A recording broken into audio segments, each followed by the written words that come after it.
every physical book in the country. So by the time you guys grow up, there won't be one book left. Burn it. Fahrenheit 451, this 2008 sci-fi thriller starring Michael B. Jordan, Michael Shannon, and Sophia Boutella. The film opens up with Guy Montag, played by Michael B. Jordan. He is checking the news.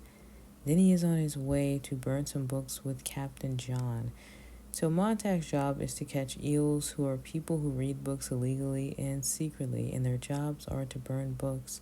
So all Montag knows is burning books until he meets a girl, Clarisse, played by Sophia Boutella, who sparks his mind to actually read the books instead of just burning them. Montag has flashbacks every now and then about his childhood, past, and his father, who was a firefighter, where they find this lady in one scene, and she's reading a book, still like as can be, she's not moving. They end up taking the book, etc., and they search the place. The captain finds a book and says it's about some sexual psychomaniac or something on the lines of a guy with a porn addiction, and he's a psychopath, and he's like, yeah, I like this one. Like, yeah, that one, that's the one he resonates with out of all the books. It says a lot about him and his character. He is. Not to mention, early on in the film, he was having a mental crisis or something, a battle within himself about life and death, and writing quotes on small pieces of paper. He tells Montag when they're checking out the books that Mary Finn was burned because white people knew black people would be offended by the N-word, which he openly spews, and that native son was burned. Montag asks why, but the captain doesn't answer that question. But if you've read that book or heard about it, you know why. Ends up setting herself on fire, and Montag watches her burn. Montag then starts to begin to question things and secretly know what's going on, and he ends up stealing a book. The captain says to him, I raised you, and one day he says, you'll be just like me. And we see this complexity the captain has with not being a father figure. He writes down, and so Montag, I'm guessing, gives him the opportunity to do so, or to fix that past or missed opportunity, that missing piece he didn't do right, maybe as a father, or never gotten the opportunity to do so. Like they're feeling one another's complexities in a way, that father-son dynamic that's going on. So Montag goes out to seek answers and goes to find Clarisse, who reads from the book he brought, and talks about men being piano keys to be played with, and how they are destructive and full of chaos, and how there used to be so many languages spoken before, but a universal language is built basically for control. She tells him, we wanted this, we did it to ourselves, and asks him if he has troubles with memory due to those eye drops. She stops taking once she mentions that and realizes like, oh wait, I think something is going on with my memory. So the plan is to burn down the city, becomes Omnimus, this gene that will hold all the information in a DNA strand.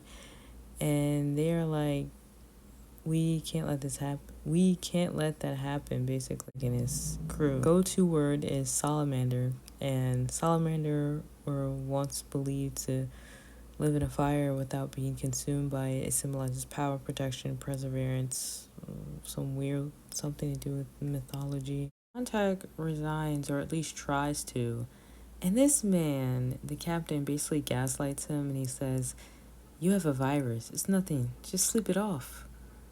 I'm paraphrasing because he was literally yelling in his face something like, see you tomorrow, after Montag told him he was having dreams, nightmares basically, about his dad, and wanted to be able to choose to be and feel alive. So we can confirm that captain is indeed 100% a psychopath.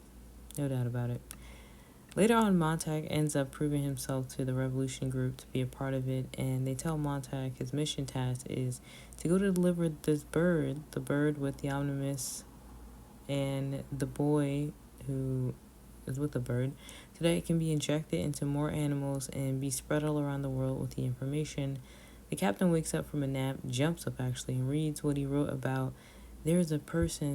He says, there isn't a person I've loved that I didn't eventually betray, is what he basically writes down. And it's like, wow, there it is. The truth.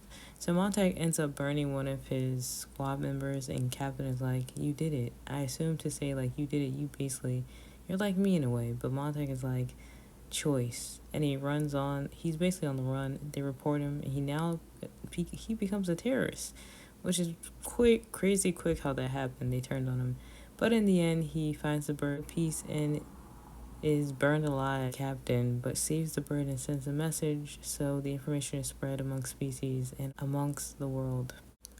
I think the acting was good. The characters seemed to bounce off one another really well. But I do wish there could have been more from the traumatic memories of both characters. Montag with his father and the captain with his hidden demons. I would have even not minded seeing the captain go a bit more dark because it was there. He was definitely psychotic. Towards the end, it did seem rushed with the whole revolutionary thing, but Michael B. Jordan was a villain, and he was a fitting villain to see. But can you imagine a world without books? Because I'd rather not. I know. Speaking of books, this is actually a book, this movie, and I'm not sure if this is a remake or is it just a book. I haven't read it though, but if you have, tell me all about it in the comments below. See ya.